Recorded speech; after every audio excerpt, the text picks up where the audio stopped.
Siempre, de acá viene preguntas. También la inervación, acuérdense que cuando, ¿quién va a hacer que se quede el plomo? Fracción de simpático. Es por eso que cuando tenemos el síndrome de Horner, ¿cuál es el síndrome de Horner que era?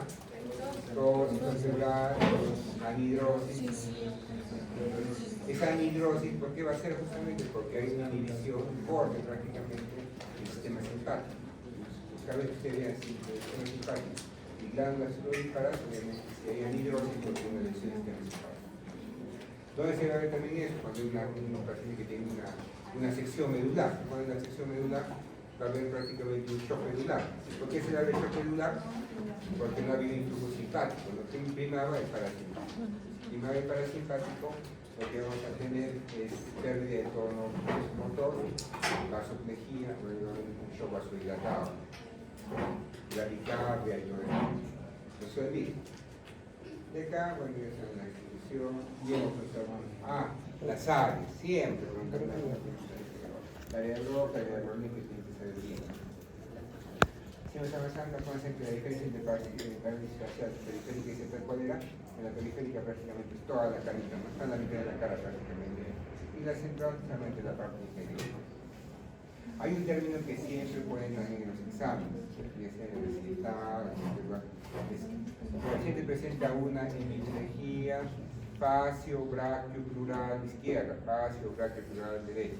¿Han escuchado ese término seguramente? Facio desde la cara, braquio, la parte de nuestra manipulatura, la parte del miembro inferior de singular. Facio, braquio, plural. Generalmente, si estamos hablando así de una pareja, probablemente sea un ácido isquémico. Vamos avanzando. En la función de la médula espinal, ya saben que la alfa, ¿no? La contracción, y la gamma prácticamente es la que va a regular lo que es el entorno muscular. Acuérdense que las interneuronas también va a haber unas interneuronas que son inhibidores. Seguimos avanzando. Cuando hay, por ejemplo, una sección medular, secciona prácticamente la médula, si bien es cierto al inicio puede ser que pierda todo tipo de funciones en la médula, pero progresivamente va a ir recuperando. ¿Qué puede recuperar esta paciente que tiene una sección medular después de un tiempo? ¿Qué va a recuperar? Como ya no tiene conexión prácticamente con la parte del encéfalo, solamente va a preservarse o se va a recuperar progresivamente que las funciones de la médula, ¿no? Funciones prácticamente lo del arco reflejo, o también que puede tener el reflejo flexor de retirada, esa parte, ¿no? Puede todavía existir. Esto, ya saben, ¿no? Amielínicas, más debilidad que las amielínicas. A más grueso, más grueso. Y son mielínicas y grueso 120 metros por segundo. Y las amielínicas, ¿cuál es el menor tiempo de conducción? 0,5. Pero que no se confunde. Todo tipo de conducción. Acá, hay obviamente no se conducción. Ya saben ustedes. Igual cuando ustedes vean un caso clínico que no le den rigidez, probablemente va a estar hablando de una lesión extrapiramidal. Si hay una espasticidad, generalmente van a hablar de una lesión piramidal. En el caso de la rueda dental, en el caso prácticamente lo que es una baja de vuelo. Igual, si hay una sección medular prácticamente, ¿quién puede regresionar progresivamente? El reflejo de retirada, el reflejo flexor. Puede ¿tendrá Babinski ese paciente, por ejemplo, si tiene una sección medular? No, Babinski. ¿Ustedes qué dicen? Puede tener. Puede tener. Acuérdense, ¿por qué? Porque si tiene una sección medular acá, ¿qué va a pasar? ¿Va a haber conducción en la vía piramidal? Puede tener Babinski. Pero obviamente después de un tiempo no puede que puede. Obstruir el mecanismo puede decir también paciente. Y vamos a ver tono vasomotor, ¿no? La vasoplejía, acuérdense que todo tiene que mirar, tiene que verse con. Tiene que ver con la pérdida del tono simpático, ¿no? Y va a llevar mucho. El reflejo electroespático, ¿cuál tiene que acordarse sí o sí? El reflejo fotomotor, como si ustedes. Y el reflejo corneano, sin coincidencia. No se olvide.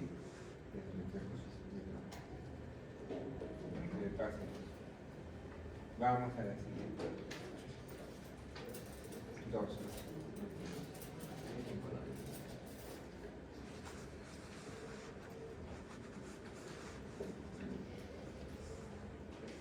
Pues por esta foto ya la hemos visto. Acá tenemos nuestro músculo que Arias. ya, acá tenemos la transmisión del impulso de la activación del sistema de consulta. ¿Cuál es la principal vía? La vía la córtica. La vía que tiene las células de Betz, ¿no? Que van a prácticamente mandar absorciones hasta la parte media. Pueden pasar por estancia blanda. Entonces, hay una enfermedad que comienza a esclerosarse esta parte, comienza a perder mielina y comenzamos a tener dificultades en la transmisión nerviosa de acá de estas células de Betz al resto del cuerpo. ¿Cómo se llama esta enfermedad? La esclerosis. ¿Qué hace la esclerosis múltiple? Placas de desmielinización, la esclerosis prácticamente esta región, y no va a permitir el impulso saltatorio que llegue prácticamente hasta la parte.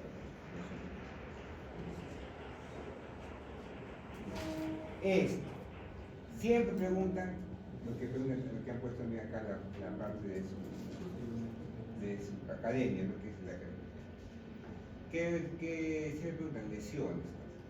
Paciente que tiene lesión por encima del núcleo rojo, ¿qué va a tener? Decorticación. ¿Y cómo va a ser? Va a ser flexión de decorticación. Por debajo del núcleo rojo, ¿qué va a tener? Descerebración. Entonces, si hay una lesión por debajo del núcleo rojo, ¿qué fascículo es el que está lesionando? Por bajo. Rubro espinal. Si acá corto, ¿a quién va a alterar? ¿Y por qué es importante ese fascículo espinal? Porque va a estimular al núcleo reticular vulvar. Si ese núcleo reticular vulvar, ¿para qué servía? Para relajar el músculo gravitatorio. Como ya no va a haber quien relaje, ¿qué va a primar? Es la excitación. ¿Y es excitación de qué? El núcleo reticular espinal continuo, por ejemplo, ¿qué va a hacer? Excitación, contracción de qué? En los núcleos antigravitatorios, de la columna, se puede tener DCR. ¿Estamos de acuerdo? ¿Se van a olvidar? Espero que llegamos a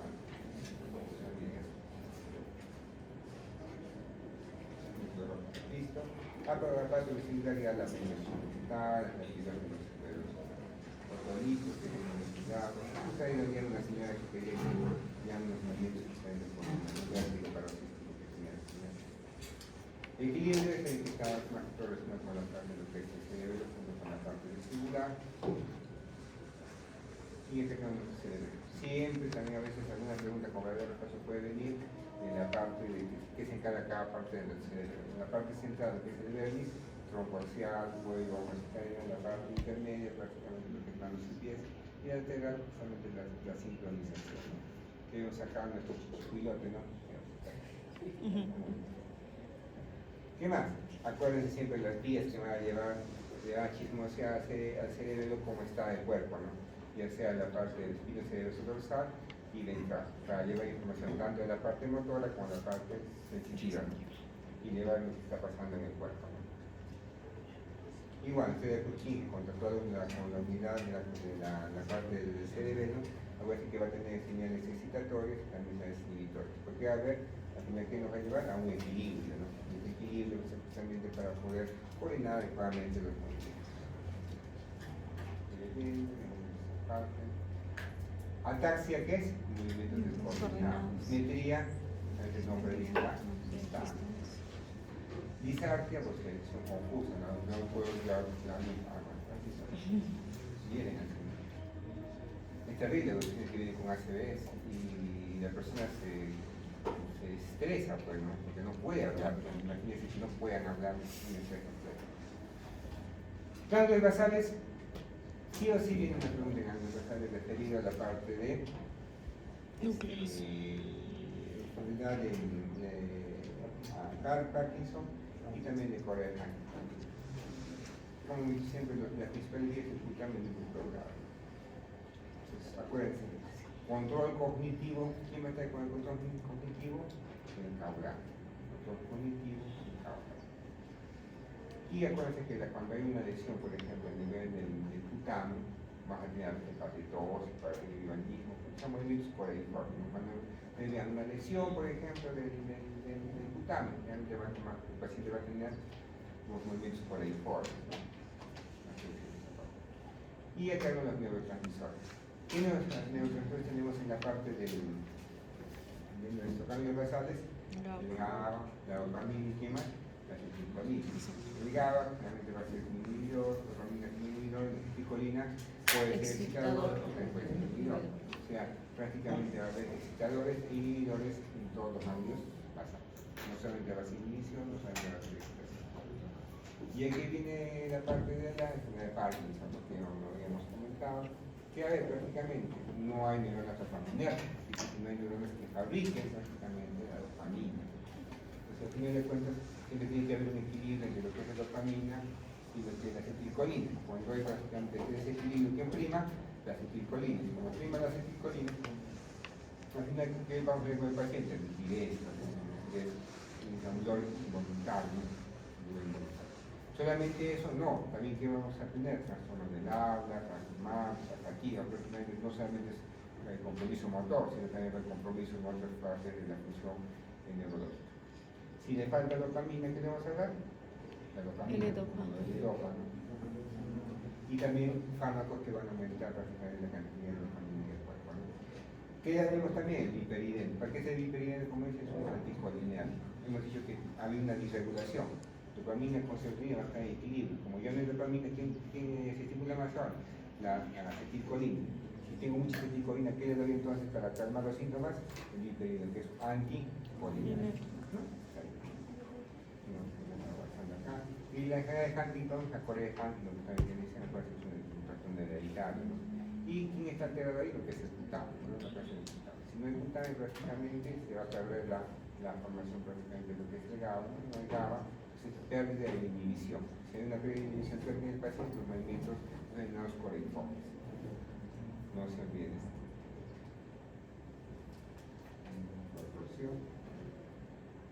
Y hemos visto esta parte, la miastenia que vamos a revisar más adelante, el síndrome de Guillain-Barré que vamos a desarrollar más adelante, y lo que es el Parkinson. Aparte del Parkinson, cuando hemos hablado del Parkinson, tiene una imagen histológica interesante. ¿Qué van a encontrar en la imagen histológica? Los cuerpos de Lewy, ¿no? ¿Y qué es los cuerpos de Lewy? Prácticamente el acúmulo de ¿qué? De la nucleína, ¿no? Entonces, acuérdense de esa parte, ¿no? La fase nucleína va a aumentar porque vamos a tener básicamente los cuerpos de Lewy, ¿no? Los cuerpos de Lewy son partes normales de la enfermedad de Parkinson, no son ni así. ¿Ya? Esto es múltiple y hemos comentado también. ¿No? Que acá viene la neurona va a lanzar prácticamente su axón y prácticamente acá va a tener la desmilinización esclerosis prácticamente esta región que no va a permitir el paso de la transmisión nerviosa. Así que vamos a tener un problema de una motoneurona superior. ¿Quién le puede dar eso? Dos, ¿no? Y vamos avanzando ya acá. Tres.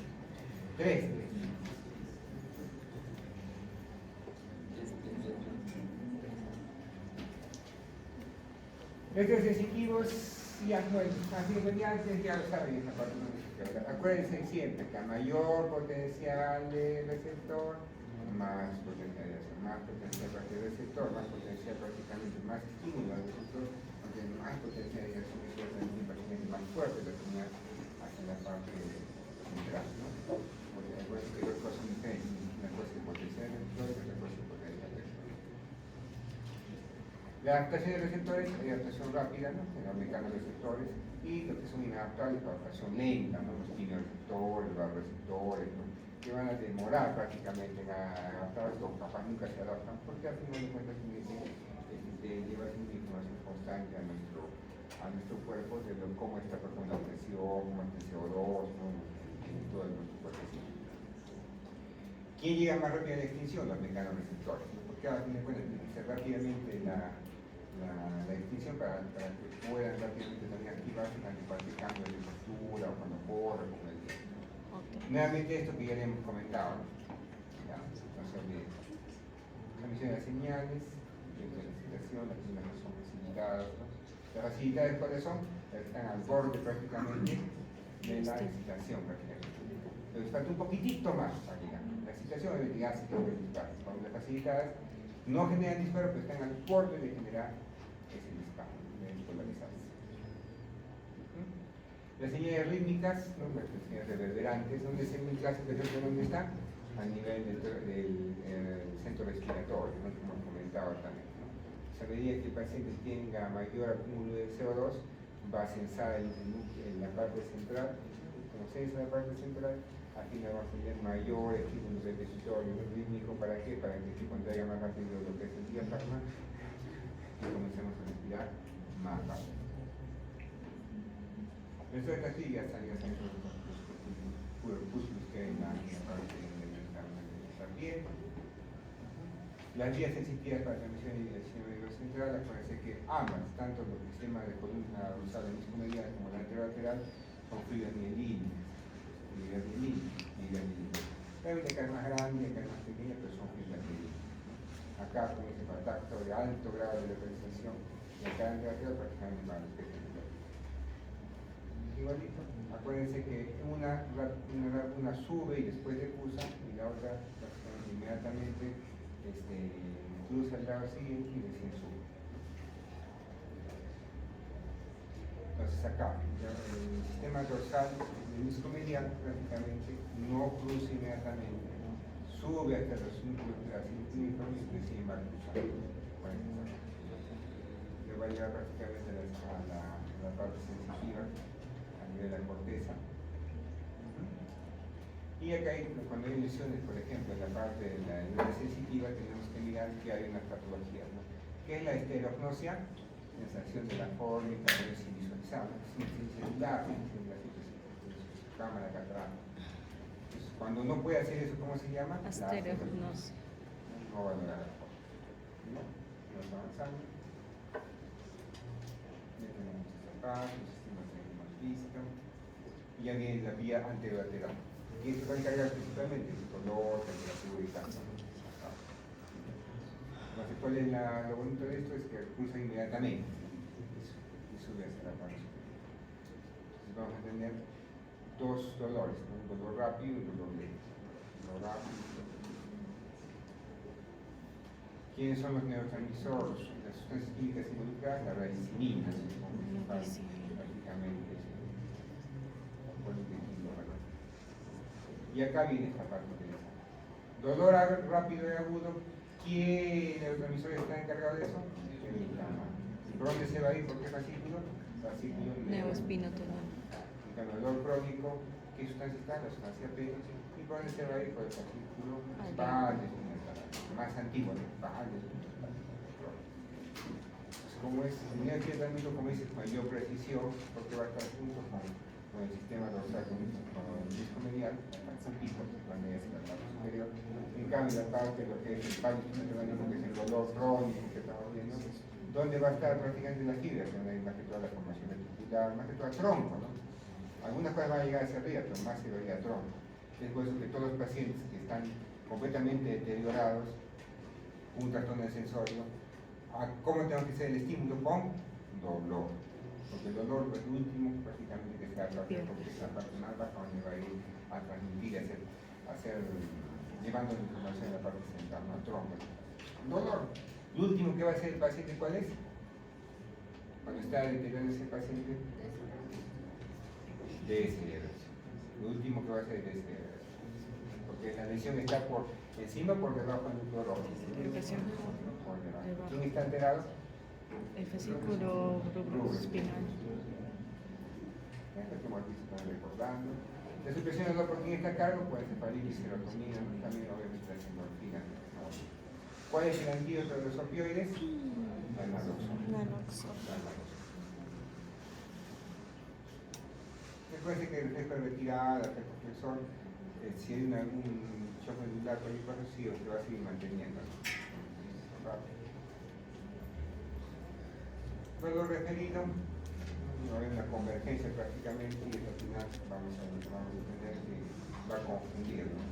Creo que ustedes saben bien esta pregunta, no me acuerdo, del dolor visceral en su ¿Cosito? examencito, ¿o no? No iba a preguntar. Alex Le sabe. pregunté a sus compañeros, creo que no había montado nada. Entonces igual, ¿qué causa dolor en la vía visceral? Isquemia, estímulos químicos, ¿no? Una perforación gástrica, ¿no? Que va a poder entrar, cae prácticamente ácido clorhídrico a los intestinos, ¿no? Espasmos, los cólicos, ¿no? Me duele. Dilatación de víscera hueca. ¿Cuándo se dilata la víscera hueca? Cuando está distinta, ¿no? Con un válvulo de sigmoide, por ejemplo, que antes era un bolus. Se va a extender el colon y va a generar algo. El Pues, pesor, creo que usted sabía el pesor. Sí, sí. No. No. En el Anterior grupo, ¿no? Anterior grupo venía el pesor. Cuando tiene una lesión, por ejemplo, tiene hematoma, tiene y que va a tener prácticamente lesiones en esa región de lesioncitas, ¿no?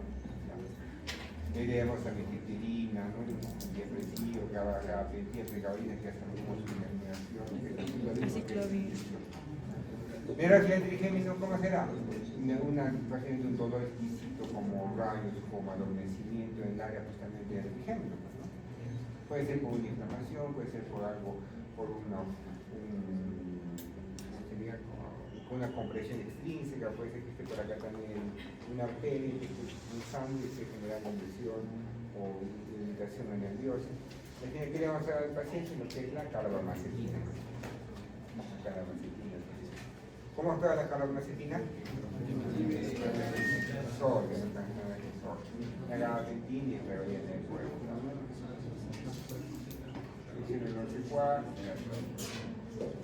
Ahí se tiene, no puede ser dado opuesto que va a perder, pero de sensibilidad, los dos iguales por la infección de los lo hemos visto, acuérdense que la migraña con aura es como síntoma visual. Con alteraciones de lenguaje, taxiles, con aura es una. Digamos, ¿2 que viene? 4, ¿no? 4. Ya estamos. El 7. 7 son. Acuérdense que lo de memoria, lo que es la parte emotiva, ¿no? Cortes. Emociones, generalmente va a estar involucrado en el sistema límbico, ¿no? Límbico. Igual que ahorita la carbotina va a bloquear el sol, igual que la descaída con el diente periférico. Cómo se va a unidireccional lo que es la sinapsis, ¿no? La sinapsis química. Apréndase por un caso siempre los tipos de neurotransmisores, tipo amina, tipo aminoácidos, tipo neuroquímicos. Una meditación. Y lo que es esta parte ya le hemos preguntado en la semana anterior, en esta anterior, ¿no? Pero de todas maneras, los órganos fosforados aquí en IE, Acetilcolinesterasa. al final, ¿cuáles son todos los órganos fosforados? Atropina. Miastenia gravis. ¿Qué vamos a tener en la miastenia gravis? Anticuerpos contra receptores de acetilcolina. ¿Qué tipo de receptores de acetilcolina tenemos en la parte de la placa neuromuscular? ¿Carínicos o nicotínicos? Nicotínicos. Son nicotínicos.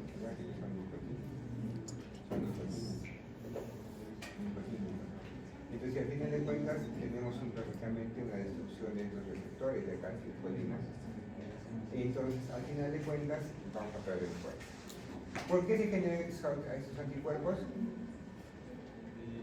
¿Con qué enfermedad está relacionada esta formación de anticuerpos en la miastenia gravis? Con el timoma, ¿no? ¿Cuál es el timoma? El timoma. ¿Qué vamos a hacer? Vamos a tener prácticamente los linfocitos que no se van a adecuar adecuadamente, no se van a adecuar, mejor dicho, al cuerpo y van a tener anticuerpos, van a formar anticuerpos contra estos receptores. No va a ser los únicos anticuerpos que vamos a tener, no va a haber más anticuerpos que se pueden crear, pero los más frecuentes son contra los receptores de la acetilcolina. Me preguntaron también del síndrome digestívico de Lamberito. Acuérdense que el Lamberito es prácticamente similar, pero ¿qué tenemos acá? Los anticuerpos contra los receptores de CARS. Entonces, estos pacientes que tienen miastenia gravis, ¿qué le voy a dar? Prácticamente la fármaco que inhibe la destrucción de acetilcolina por la acetilcolina. Y si quiero sacar todos los anticuerpos que debo dar, Una plasmaféresis. Pero que a mí soy ya, pues, ¿saben? Este tipo de hemocitos que es excitador, que puede ser una parte inhibitoria. La dopamina hemos dicho que es inhibidor, el GABA inhibidor, la glicina inhibidor, glutamato excitador. Entonces acá también hablando de estos espasmos, también acuérdense de, ustedes están haciendo micro, están haciendo la parte de Bacterias. tétanos, ¿no? Tetani, Clostridium tetani. ¿Quién está enterado ahí? Inhibe GABA y glicina. No va a haber prácticamente liberación de los inhibidores. Si no es la liberación de inhibidores, ¿qué vamos a tener? Prácticamente excitación y cuestión de sí.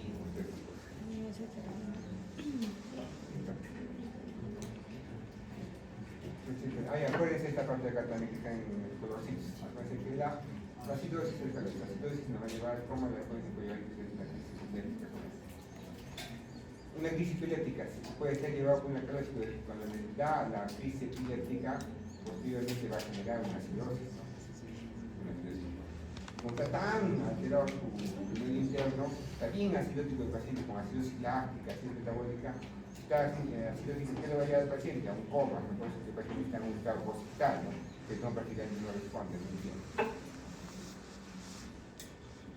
Acuérdense que todos los anestésicos, propofol, midazolam, midazolam,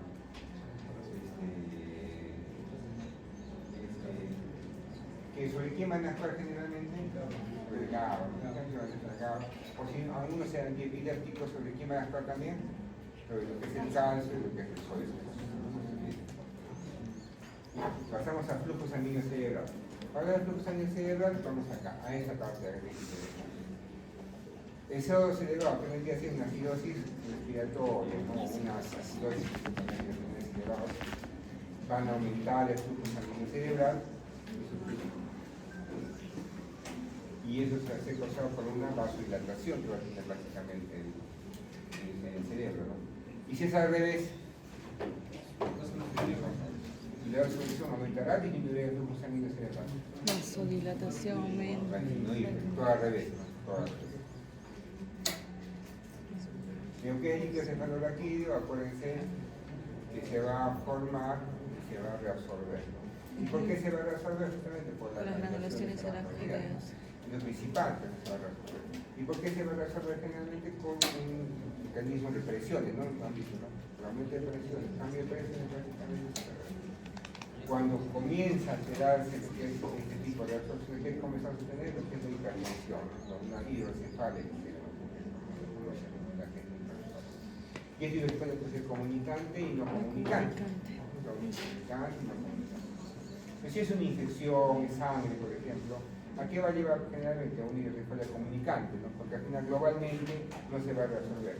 Y no comunicante, digamos, un sitio, ¿no? Entonces el tercer ventrículo está, digamos, en un lado, está prácticamente obstruido. Solamente en un sitio. Pero como no es infección, sangre va a ser global, una hidrocefalia comunicante. Si está con esta hidrocefalia, ¿qué vamos a poner al paciente? Derivación. Su antenita de vinil, ¿no? Ya, muy bien. Ya sabían el hecho de que se paró de aquí, cómo van a poner la función lumbar. Ya está.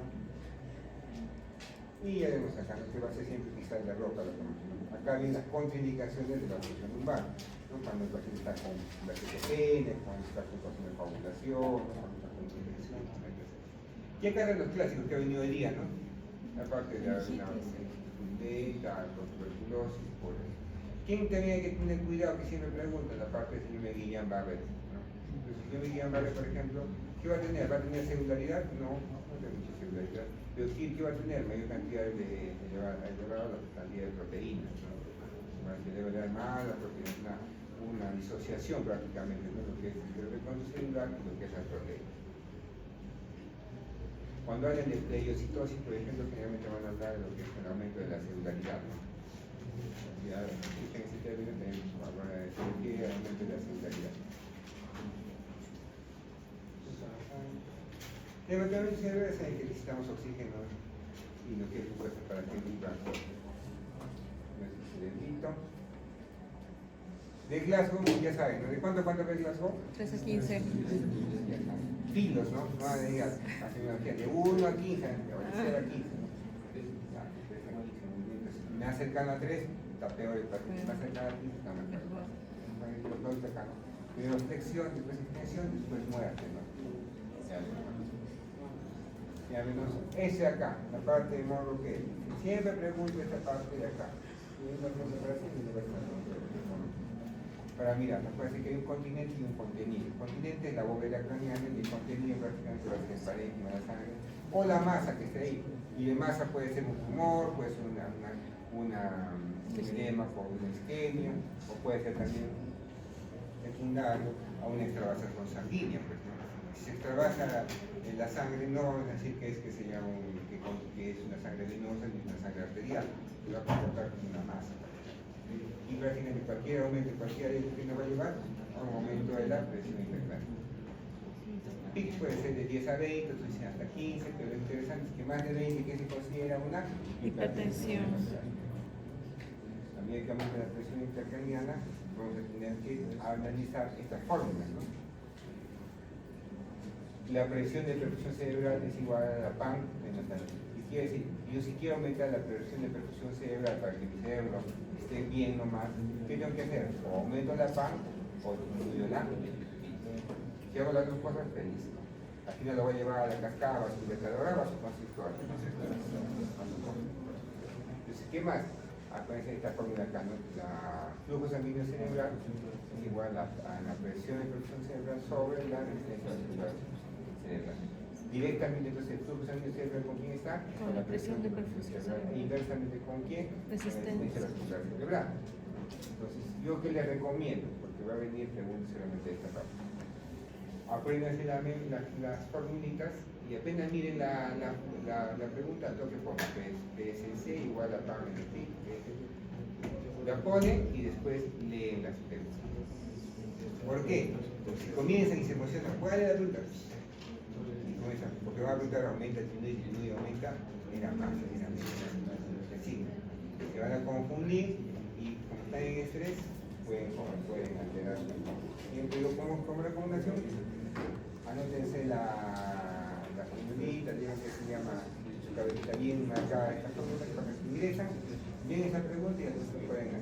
Igual, la misma recomendación, si no les digo, háganlo para lo que son las lesiones del tracto prácticamente de lo que es la vía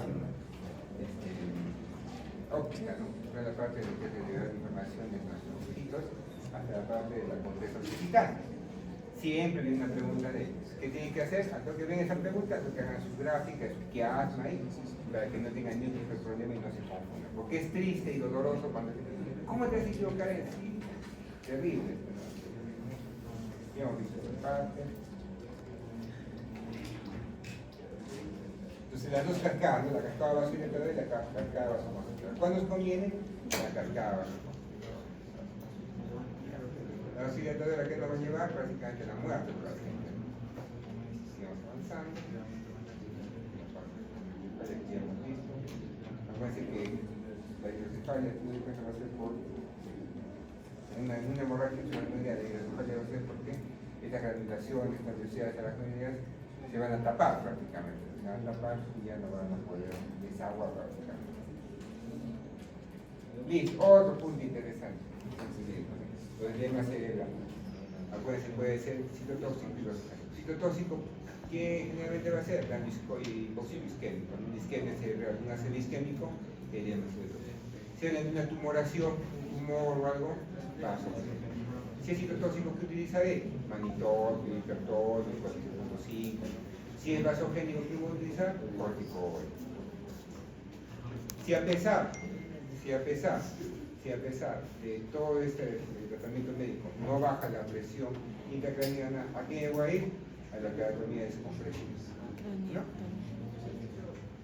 Y si el paciente, a fin de cuentas, tiene una elevación de la presión intracraniana debido a una hidrocefalia, ¿qué le va a poner? Una elevación ventricular. El isquémico transitorio puede ser que va a ser como si el isquémico transitorio un breve periodo de tiempo y accidente de cerebrovascular isquémico o ictus, ¿no? Stroke que dice isquémico ya es algo que se ha muerto, casi una lesión, muerte cerebral. Y más de 24 horas. Cerebrovascular hemorrágico puede ser más violenta, para encimar los que hemos visto, puede ser por hipertensión, por aneurisma, puede ser infecto, puede. Al final, esa sangre, esa extravasación de la sangre, o cualquiera de los mecanismos, que va a generar aumento de la presión intracraneal, ¿no? Va a generar hacer un efecto de masa. Al final tenemos que ¿qué? Disminuir la PIC. Si no disminuye la PIC, va a disminuir la presión cerebral, menos flujo sanguíneo cerebral, nos va a llevar a la muerte, ¿no? Fischer, acuérdense que es la parte de lo que es el máximo ideal. Una no es sangrada, prácticamente bien, o vestículo es fatal. La handicap es para ver prácticamente similar a lo que es el glaso, ¿no? A ver cómo está. Golpe y contragolpe que hemos tenido en traumática. Lo que es los hematomas, acuérdense, epidural y subdural. El epidural prácticamente como un limoncito y va a ser debido a ¿qué? A una ruptura de la arteria meningia media. Y lo que es subdural prácticamente como el plátano.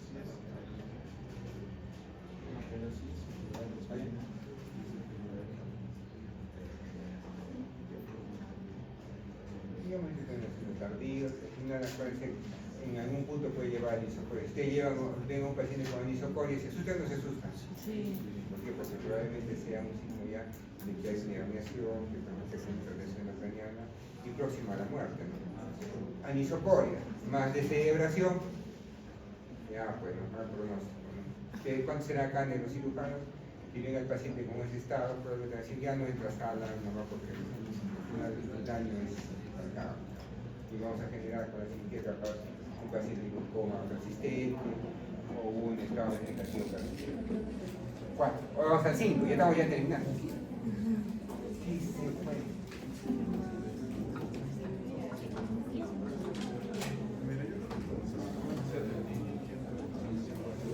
El ictus, ya hemos visto el ictus, prácticamente una obstrucción del nervio sanguíneo, ya de la tomografía también. No va a venir tomografía, eso sería del ictus, no va a venir tomografía. Igual, hemorragia, una idea. Si es una hemorragia de la comunicante anterior, ¿qué nos daba?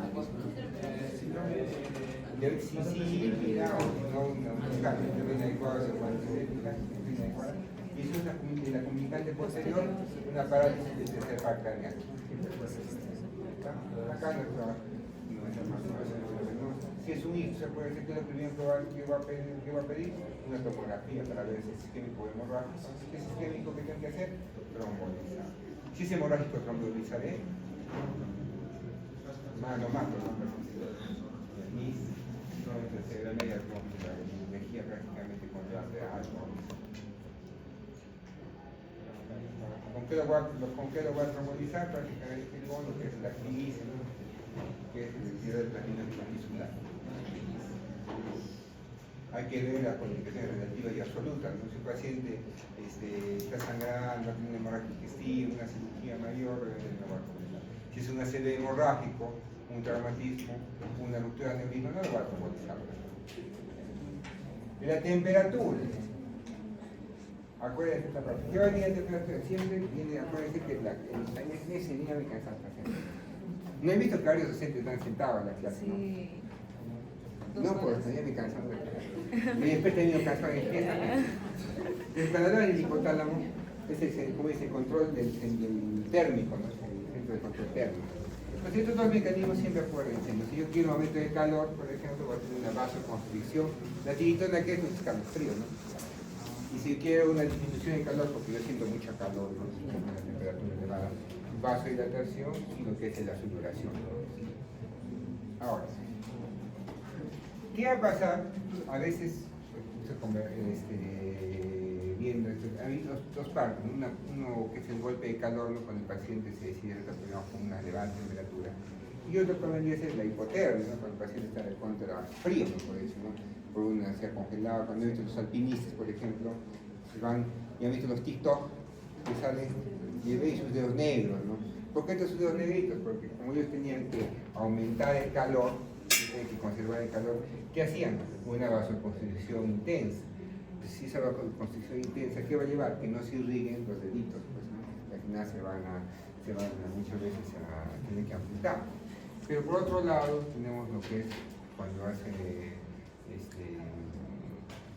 cuando el paciente cuenta con un hipotermia. ¿Qué pasa con un hipotermia? Pues vamos a tener prácticamente lo que es una vasoconstricción, porque vamos a generar prácticamente calor, ¿no? Entonces, ahí viene algo interesante, ¿no? Entonces, ¿qué va a pasar con pacientes que están, por ejemplo, congelándose, por ejemplo, con Jack? Entonces, Jack del Titanic, ¿qué está? Está, ¿qué se llama? Se ha podido salvar, ¿no? Ya, pues. Entonces, ¿qué va a hacer en primera instancia este paciente? ¿Quiere ganar calor, sí o no? Si quiere ganar calor, ¿qué va a hacer este paciente? Vasoconstricción. Pero ¿podrá mantener siempre esa vasoconstricción en el centro del hipotálamo? No. Va a llegar un momento donde se va a agotar prácticamente el centro regulador. Y si se agota, ¿a qué va a irse después? Ya no va a generar vasoconstricción. ¿Qué va a primar ahora? La vasodilatación. Si hay vasodilatación, ¿qué va a sentir el paciente? ¿Calor o frío? Va a sentir calor. Los pacientes previos a la muerte por hipotermia, ¿qué va a sentir el paciente? Calor y chao, por Dios. Entonces, lo última fase. Tengan cuidado siendo calor. El paciente va a pensar que está yendo con el infierno. No. Está muriendo. Y vamos avanzando. Y vamos avanzando. La fiebre, acuérdense, los principales pirógenos que sabemos. ¿Y dónde va a conjugar todo? En la prostaglandina E2. Todos blancos prácticamente terapéuticos, ¿a dónde van a ir dirigidos? Justamente a que inhibir la producción de prostaglandina E2. Hay que hacer paracetamol, metanazol, ibuprofeno, hay. Puede ser que haya una pregunta, podemos hacer una pregunta, ¿no? Ahí, ¿qué tipo de fiebre es, no? Hay una intermitente, ¿no? Paciente que viene con una lesión, ¿no? Y que digan que es un absceso, ¿no? Puede ser que los abscesos, una colección, una pus, mejor dicho, va a generar la fiebre intermitente, ¿no? No tiene fiebre, fiebre. No tiene fiebre, fiebre. No tiene fiebre, fiebre. Están emocionados.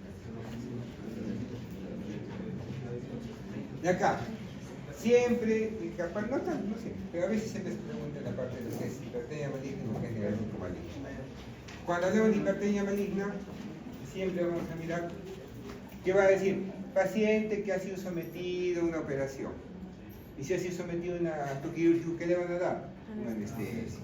Si viene un caso clínico, paciente que ha sido sometido a una cirugía, ya, pues, y presenta fiebre, tiene temperatura elevada, de 42 grados centígrados, probablemente sea una hipertermia maligna.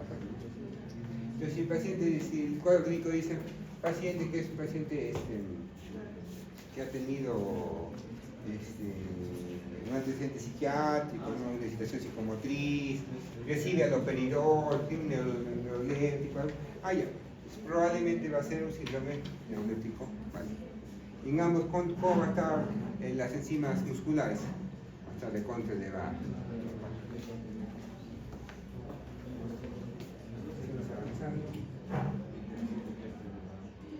Hernia de disco pulposo, ¿no? Hoy ya van a exponer, ¿no?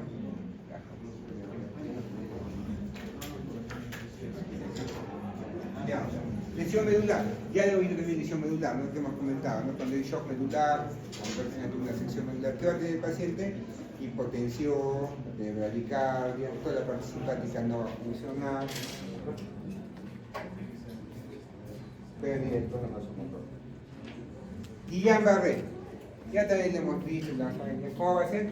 Una neuropatía, como dice, progresiva, simétrica, ascendente, ¿no? Va a haber debilidad, va a haber básicamente los reflejos disminuidos o abolidos. Cuando están abolidos, ¿qué se dice que tiene el paciente? Arreflexia. ¿Qué va a tener como antecedente? Probablemente que ha tenido una infección puede ser respiratoria, puede ser una infección digestiva. Y al final, ¿qué vamos a tener con el paciente? Que se va a realizar una plasmaféresis para retirar prácticamente los anticuerpos o la inmunoglobulina. Pues, siempre hay una desmielinización prácticamente. Así vamos a avanzar. Acá están las Ahora entramos a la parte de convulsiones, electroencefalograma. Entonces, ¿cómo estará el electroencefalograma en un paciente que esté convulsionado? Va a tener menor amplitud, mayor amplitud. Mayor amplitud. Menos frecuencia, más frecuencia. Más frecuencia. Grandes, a mí son como son los ondas. Más frecuencia, más amplitud.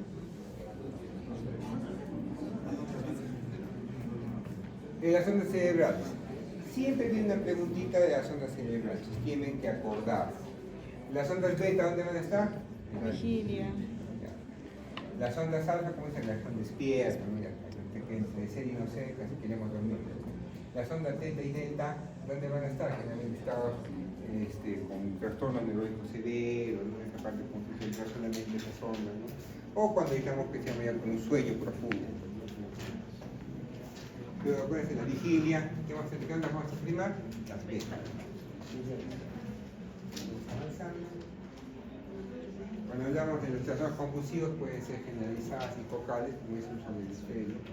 Y acá vamos a sacar más amplitud y más frecuencia, más amplitud y más frecuencia.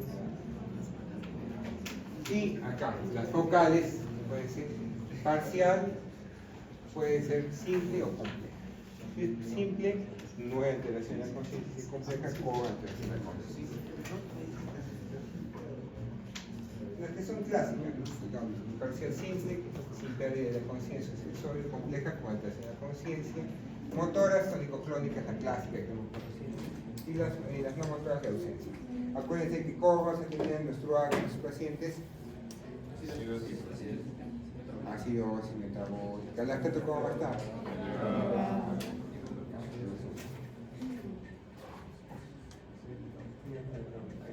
Y si no se ve el cuadro, ¿a qué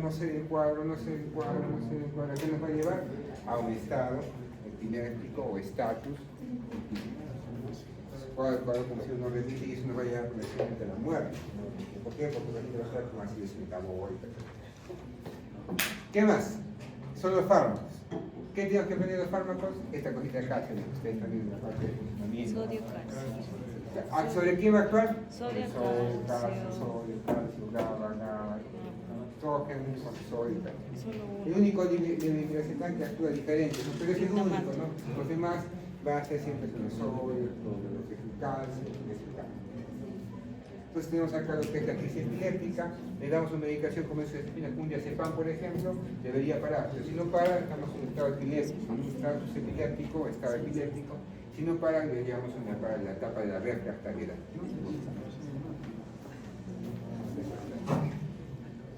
Y acá entre los demencias epilépticas.